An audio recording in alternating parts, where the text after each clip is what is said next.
Well, hi everybody. Welcome to my review of WCW Nitro 2000. Oh wait, this isn't Nitro 2000? It might as well have been because for any good that this show did, it ended in one of the worst ways possible. This ending segment may have actually broke me. It might have actually broke me. I might have no faith in WWE doing anything right even in 2020, despite the amount of talents that they have. I can't believe that something this bad could happen.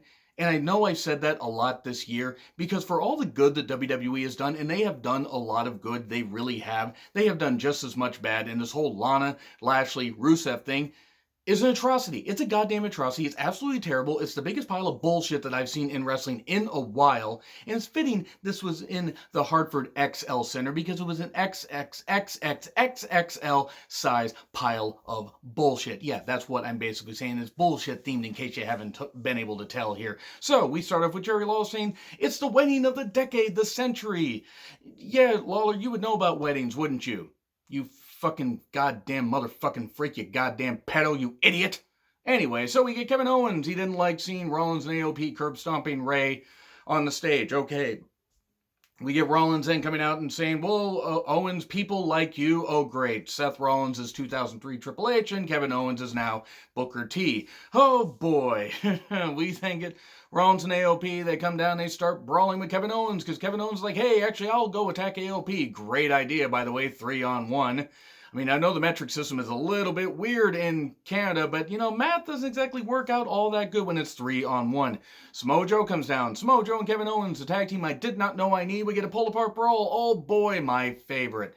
Hey, at least Samoa Joe was there. You got to have something. The show didn't start off all that good, but boy, did it get a whole lot worse after a while, by the way. Owens and Joe, they are getting, banned, taken out by security and everything. Charlie, of course, wearing just a tracksuit dress. Not complaining she can pull off anything and make anything look fashionable, but it was a bit of a weird design. Anyway, so Joe says, well, anybody, what do you say? Anyone who touches me won't be able to feel with their fingers.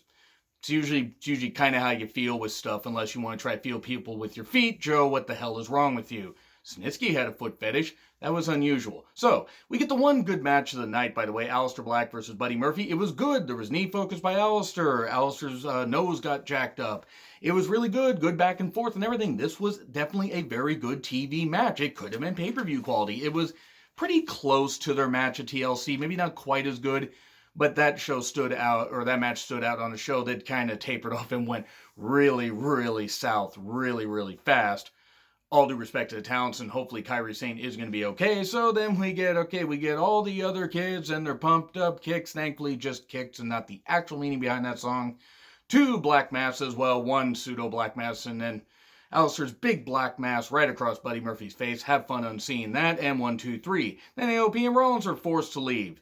Okay, and AOP now can speak in their languages and in English, so it's AOP phonics. In fact, I would actually like to see them do that. That would actually be kind of funny. So we then get Lana back. We get a lot of hype for the whole Lana Lashley thing, but we get Lana talking about Instagramming live, the whole thing, and then Rowan with his cage yelling.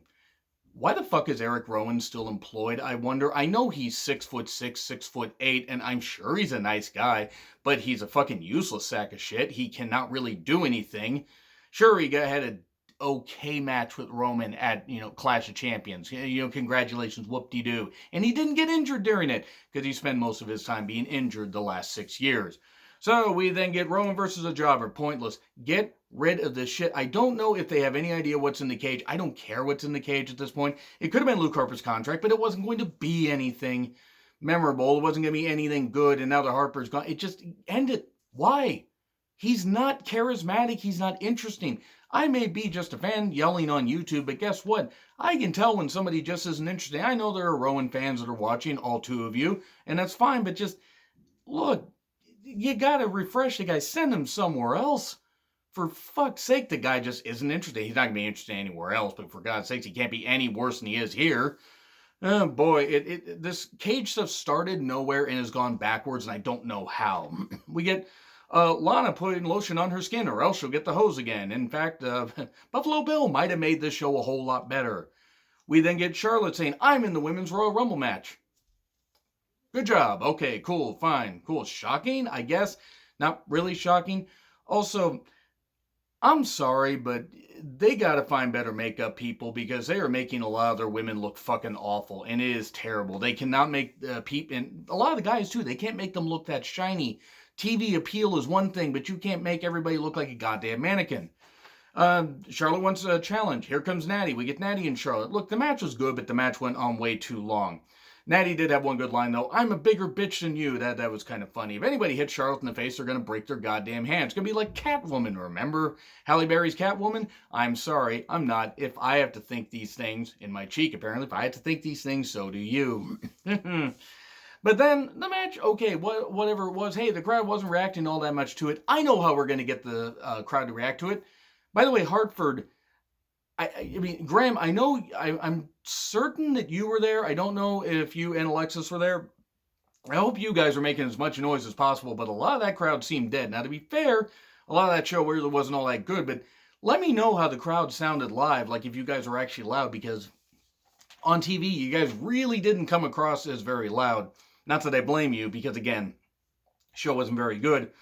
So yeah, how do we spice up this whole thing with the women having a match? And even though it's a good match, the crowd doesn't care. We'll send it out to 24/7 stuff. So let's just take the women and slap them like Austin slapped Deborah multiple times. That's a good idea. That's how you show respect to the women. You had the women, doing some great stuff, having the Rumble match and main eventing WrestleMania and everything, and you end it by having the women in some of the worst segments. It just boggles my goddamn mind. And by the way, Charlotte won with the figure eight. It just, the 24/7 stuff took it out of it, so that gives it part of a grade off. By the way, it should be pretty obvious what I'm giving this show, because this show was absolutely terrible. And you can have a decent show. You can have a really good show. If you close it like you do, you deserve the worst grade possible. You really do. And as a fan, I think us fans, we can all just rank it however we want, but this show was terrible. We then get Charlie talking to Becky. Becky says she's in contract negotiations. She wanted to sign the biggest contract, but only if she could face Asuka. She says, I'm facing Asuka at the Royal Rumble for the Raw Women's title. She says, I will wipe my record even if it kills me. So we are going to get, like Taker and Brock in 2015, we are going to get Asuka and Becky in a pull-apart brawl, staring at each other saying, I'll kill you, you're going to have to. Hi, TNA Creative. I had to shout you out for that one. Yeah, we then get Lashley in a mirror.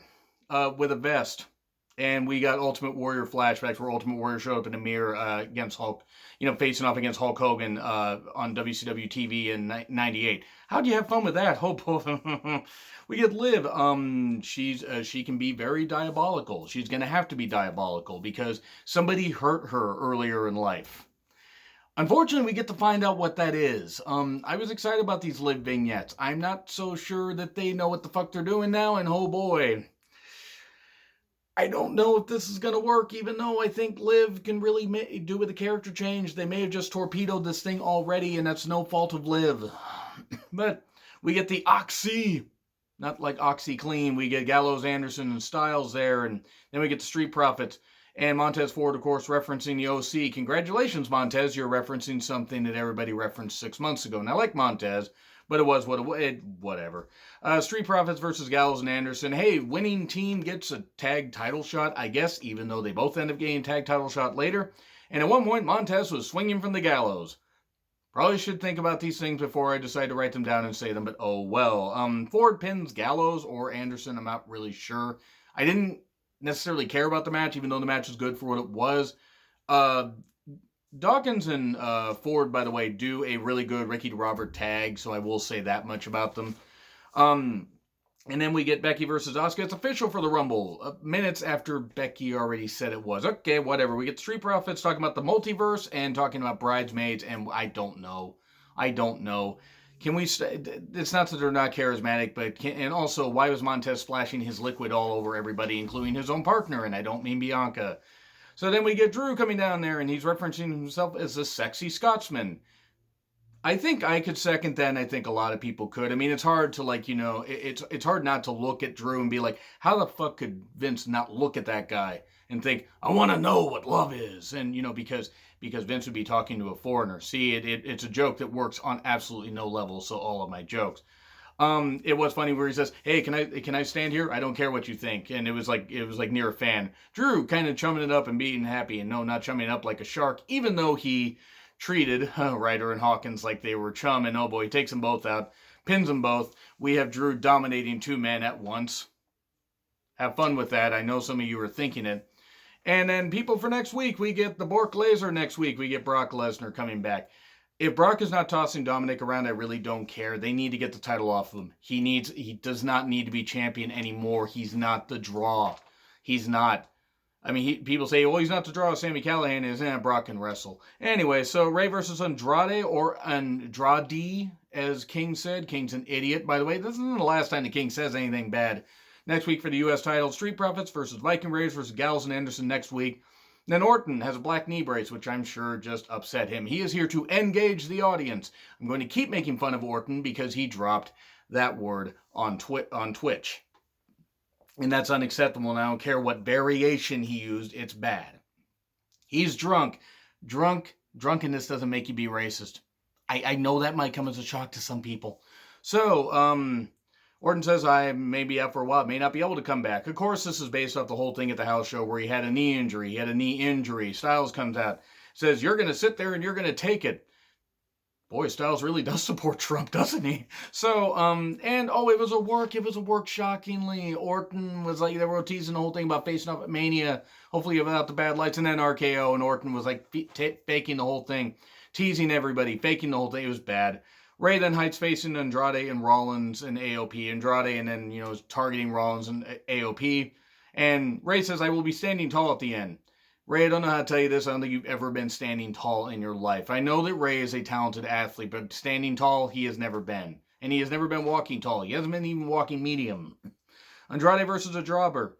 Hey, Andrade, you just won the U.S. title, Madison Square Garden, our hollow grounds, a place where we called home for years and everything. And by the way, you're facing a jobber now. Yeah, we hyped up your whole thing about winning the U.S. title. You're facing a jobber now. So, okay, here we go. And then, squash match? Cool. Ricochet's here. Ricochet says, hey, why don't you face me? Because they did tease the whole concrete thing that they did with Humberto before with the jobber. And then Ricochet comes down. And Ricochet says, hey, why don't you fight me? So apparently Ricochet is goddamn GM right now. They have a match. And at one point, Jerry Lawler says about a line picture on a peso. Gee, Jerry, maybe if you were less of a racist and a better father, your son would still be around. And I don't care how harsh that is. Jerry Lawler deserves every bit of, backlash that he gets. If you're going to be harsh towards Cornette, if you're going to be harsh towards JR, and they both deserve to have harshness thrown at them. As much as I love Cornette, that was an outdated joke, and he should have gotten backlash for it. Wasn't racist, but he should have gotten backlash for it. NWA should have gotten backlash as well. You're going to give JR a whole bunch of flack for all the comments that he says about the Orientals. Guess what? Or, Oriental women and that kind of stuff. Says, about, oh, these Oriental women can't speak very good English. Okay, then guess what? Give Lawler the same shit. The guy's been racist for years. The whole people like Booker T can't be champion. That was Lawler's actual feelings, by the way.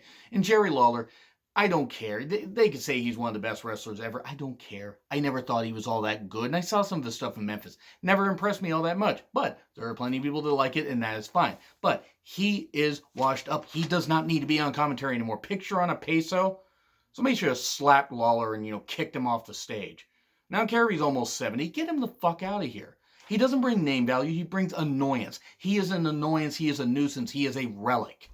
He is a husk of a human being. He does not need to be here anymore. Ugh. We then get a concrete spot during this match, by the way, which doesn't cause a DQ somehow. Zelina does end up assisting, and Andrade gets the win. Okay, cool. So then we get Zelina and Andrade, Sarah Schreiber showing up. Looking elegant, by the way, talking and everything. Hey, but hey, let's get a chat with Andrade. Zelina's like, no, he will beat Ray next week. And then Andrade cuts a bit of a promo in Spanish, cuts a bit of a promo in English. His English is getting a whole lot better. That is good for him. That is going to help him definitely communicate with a whole lot of fans, but that's why Zelina's there. They tease this whole thing about them breaking up, and I don't think they're going to break up yet.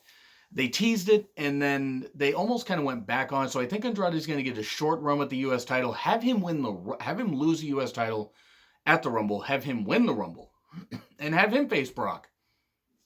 I think a face Andrade could work. I mean, I don't know. They're probably going to have Owens do it. Then we get to the Lana Lashley wedding shit. Okay, you remember the finger poke of doom? This is the finger poke of doom. I have called a lot of things finger poke of doom for WWE. This is it. And it's kind of funny because They're almost taking place right around the same time, 21 years apart. Because it was January 4th, 1999 that the finger poke of doom thing happened, and that pretty much killed WCW. Even though they had, some ratings for a while, that took away crowd interest. That took away a lot of fans. They weren't drawing nearly as well, and by mid 99 they weren't doing anything. WWE, apparently, not the talents. I'm not going to fall. And, as much shit as I've given Lana, and I do believe she is Sable 2.0, the one thing she does not deserve is a death threat. And I was a little bit harsh on Twitter with some of the things I said, but I will say this much. The character Lana is an absolute atrocity. Whether she is being cast to say that or not, the character has been terrible for the past 2 years. It has only gotten worse. Lashley, don't tell me that Lashley wants to actually be there. I guarantee you he regrets re-signing with them. Besides the money, I can't imagine that there is any other reason why he would be happy. This was terrible. What was this? Who was this for? What was this shit for? Honestly. I mean, I know it's wrestling. I know at the end of the day there are way more important things going on. What the fuck was this for? Honestly. Why was this happening? Who thought this was a good idea? Oh, it was Heyman? Good. Slap Heyman in the goddamn face with a goddamn dictionary or something that will make him a bit more intelligent, or just kick him out of the goddamn place. Seriously. Say, Heyman, try reading this. Or Heyman, figure out how to write a goddamn television show. Hey, Heyman, maybe if you were a creative genius, ECW wouldn't have died. And I hope that eats at Heyman every single day. That ECW, that company that I hated because as much talent as they had, it never deserved the success that it got. And I stand by that because I hated ECW. And I know there are ECW fans that are watching, so forgive me for going off on a little bit of a tangent here. But anything that Heyman is writing now turns to shit. This was terrible. Oh, it'll get clicks on YouTube. It'll get this. Congratulations, you're turning it into Car Crash TV. You know what worked for Car Crash TV? As much shit as I give WWE, as much shit as I give even some of the layer stuff in WCW, sometimes there were little upticks in the ratings. This is WCW 2000 levels of bullshit. This was one of the worst things I've ever fucking seen. One of the worst things I've ever seen. This actually is worse. This is worse than the Terry Reynolds miscarriage angle. This is worse. I'll go so far as to say this is worse than putting David Flair in the goddamn thing where he was a stalker or this kind of stuff. This was worse than Sable as women's champion. This was worse than that. Here's why this was worse than that. They didn't care about the women's title at that point. They are taking a guy, Rusev, by the way. Oh, Rusev's over. Rusev was over already. Rusev wasn't going to be any more over if they just continued with this stuff or actually put him in something legit. You want to put him and Lashley even as an unlikely tag team? Okay, after this, you might as well just send everybody home until after Mania. It's going to take 3 months to wash the stink of this off. This was terrible. This was fucking terrible. Just what was it? You start with Brett's return, you end it with this. Vince, why don't you just shut the company down? I mean, XFL's already going to get shut down anyway. You've already embarrassed football before. You're embarrassing wrestling with this. I thought the AEW Dynamite Dark Order ending thing was bad. This was worse. This was actually worse. And I hated that. And Lana deserved every one of the boos she got. So did Lashley. So did the Priest. So did everybody that was involved in this. And I hope every single writer that came up with this, is like embarrassed by what they're doing. And they should be. Vince is probably laughing about it because he thinks it's funny. And Vince hasn't had an original goddamn thought in his head since about, I would say, WrestleMania 17. Everybody else has had to force feed him stuff and say, Vince, you really don't know what the fuck you're doing anymore. Here's a goddamn good idea. You know what wasn't a good idea? This goddamn segment. So let's finish up this whole shit. Lashley, by the way, who had drawn on eyebrows, it came to my attention, somebody brought it to my attention, that he apparently has some sort of medical condition. I don't remember what it's called, where he actually can't grow eyebrows. And so they drew eyebrows on, which was kind of dumb. We know he doesn't have eyebrows. And then when they did a makeout thing at some point, a little makeout session, Lashley's makeup ended up on Lana's face. It just, which, given, some of Lana's old tweets, maybe she wouldn't like being in blackface. Anyway, okay, enough with this. So, okay, by the power vested in me, and then they had this guy show up, and it's Lana's first husband. Well, we married when she was 18, then she left me for Rusev, and she's going to leave you as well. This was the worst type of soap opera, one that actually thinks that it's good. I mean, and yes, wrestling's just a male soap opera. It's fucking terrible. I don't know what to say. I don't know what to fucking say about this. I don't know. Worst Raw of the year easily. But then we get Lashley's first wife showing up. And then, okay, well, we can salvage this by having somebody burst out of the cake, even though you can see the slit where the cake's going to burst. Oh, wait, what do we have? We have Liv Morgan show up in like a half suit jacket and stuff like that. And it was really weird. I don't understand what the fuck was going on. I really, really don't. And she's saying, how could you do this to me? How could you do this? I thought we shared something. And all this kind of stuff. Oh, you think she's talking about Lashley? The instant she started talking, I go, oh, sweet Jesus, they're going to do a lesbian angle. They're going to do a lesbian angle. They're going to do a lesbian angle. I am not opposed to LGBTQ, representation here, but as far as I know, Liv isn't. I don't know. I'm not here to judge, but this felt so forced. Liv is like, oh, no, I'm not talking about Lashley. I'm talking about Lana. Shocking. And then because Lana slapped her, they start brawling and Liv goes a bit psycho and everything. I guess that's what they were going with. And then the cake bursts open. Here's Rusev to save the day. He, gets Lashley he beats up Lashley. Lashley gets covered in a bunch of white stuff and instantly he's overpowered or whatever because the whites are overpowering the blacks in Vince McMahon's world of wrestling is apparently, I assume, what Vince is still wanting to book. Or Michael Hayes, who the fuck knows. Oh, and then Liv is still brawling with Lana, or comes back to brawl with her and everything, and the crowd's dead. The crowd just doesn't care. The crowd should have been allowed to do what the crowd did for the NWO, when the NWO formed, and just throw stuff in the ring. Not to hit the wrestlers necessarily, but just to show their disgust. It just... I don't have any energy. I don't. I think legit going into 2020, this broke me. This broke me for WWE. I think the end of Dynamite may have broke me for AEW. It's going to take a while to see if I'm going to be able to give stuff a chance here. I'm still going to review it. Do not worry. I will. By the way, fuck this. Fuck Paul Heyman. Not literally. Fuck Vince McMahon. Seriously, this is some of the worst. It's bad. It is bad television all goddamn around. There may be a pull up there. I don't know. It's a good thing that the Derb decided to take tonight off and just not watch this because... boy, I'm really trying hard to restrain myself here, even though I've kind of gone off the deep end a little bit because I've realized yelling will only give me a headache. And it is wrestling at the end of the day. But when I see a bastardization and abortion to something I love, it pisses me off. And this pissed me off. And not for the reasons like I want to see Rusev get his revenge. I don't care what happens to Rusev now. If Rusev, asks for his release and goes to another company, I'm not going to give a shit. I'm not going to give a shit what happens to Lashley. Lana's locked up for another 5 years. Just as well, who the fuck would give her any more money or any money for anything more than a month because she'd be a tired, stale act after one goddamn month. So, of course, she's going to sign with WWE. This is terrible. This is fucking terrible. I don't have anything more. You know what? Like, share, subscribe, Twitter handle in the description. Happy New Year's, by the way, guys. I will see you Wednesday? Probably Wednesday. Fuck it. If I have anything left by then, fuck this show.